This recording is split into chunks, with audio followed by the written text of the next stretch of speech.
Bangladesh football দলের coach Thomas ডলির অধীনে বাংলাদেশ এক ইতিহাস সৃষ্টি করতে যাচ্ছে।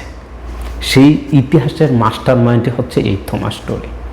সেই বিষয়ে যাওয়ার আগে আপনাদেরকে ছোট্ট একটি আপডেট দিয়ে দিই। বাংলাদেশের সবচাইতে মেগা স্টার বলতে পারেন, বাংলাদেশ ফুটবলের মিডফিল্ডের রাজা বলতে পারেন সমিত সোম দীর্ঘ 6 মাস যাবৎ কোনো ক্লাবে না থাকার কারণে, কোনো ক্লাবের সাথে চুক্তিবদ্ধ না থাকার কারণে অনেকেই অনেক কথা বলেছেন।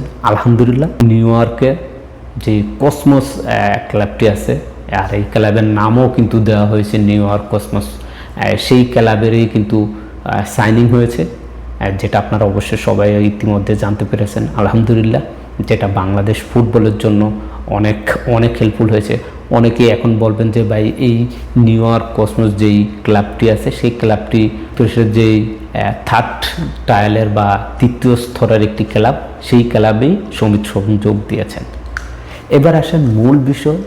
ভিডিওর শুরুতে আপনাদেরকে বলেছিলাম যে বাংলাদেশের প্রধান কোচ থমাস ডলি তিনি গতকালকে সাংবাদিককে জানিয়েছেন যে তিনি 40 জন প্রবাসী ফুটবলারকে নোট করে রেখেছেন, সিলেক্ট করে রেখেছেন, যেটা আগামী মাসের অর্থাৎ সেপ্টেম্বর মাসের যে কোনো দিন, বিশেষ করে তিনি যেই তথ্যটা আমাদেরকে জানাননি, আমরা যেটা জানতে পারছি 10-11 তারিখের মধ্যেই এই 40 জন ফুটবলারকে নিয়ে একটি ক্যাম্প করা হবে এবং তারা সেখানে কিছু ম্যাচ খেলবে। ম্যাচ করার পর সেখান থেকে এই 40 জন থেকে বাছাই করে যে কয়জনকে নেওয়া যায় তাদেরকে নিয়ে যে সেপ্টেম্বর অক্টোবর উইন্ডোতে যেই 4 জাতি টুর্নামেন্ট আয়োজন করতে যাচ্ছে বাংলাদেশ, সেখানে 4টি ম্যাচ খেলা হবে।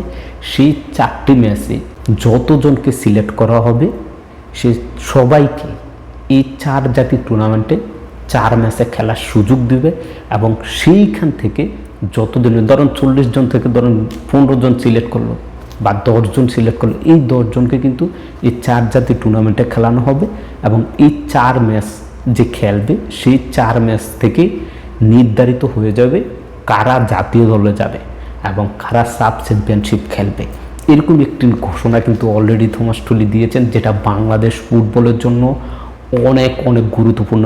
এই সময়টায় যদি বাংলাদেশ বাফুফের পক্ষ থেকে সিন্ডিকেটটা বন্ধ করতে পারে, তাহলে বাংলাদেশ ফুটবল 2030 সালের ফুটবল বিশ্বকাপে বাংলাদেশ এশিয়া থেকে একটি দল ফুটবলে অংশগ্রহণ করবে।